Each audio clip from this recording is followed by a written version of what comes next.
In this video, I'm going to show you how to remove a wallet from BullX Neo. So the first thing you're going to need is a BullX Neo account. There's a link down below in the description as well as in the pinned comment. You can check that out, and if you sign up to BullX Neo using my link, you will get 10% off on all trading fees forever. So make sure you check that out. Now, what you want to do once you're signed inside your BullX Neo account, you want to go over here to the left-hand side, hover over this BullX Neo sign, and then go down here where you can see Wallet Manager. Just click on Wallet Manager, and in here you'll be able to see your wallets that you can remove. Now you can of course see your Tron wallets and then your Solana wallets as well.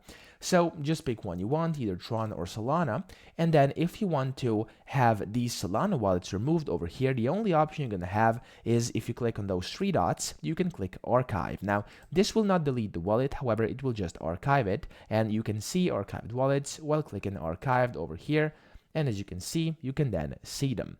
Now, if you want to delete a withdraw wallet, you can do this quite easily by just clicking those three dots over here next to the wallet, clicking delete, and then you simply want to click delete withdraw wallet, and just like this, your wallet has been deleted. So I hope this video helped you out. If it did, please subscribe to the channel and help me out as well.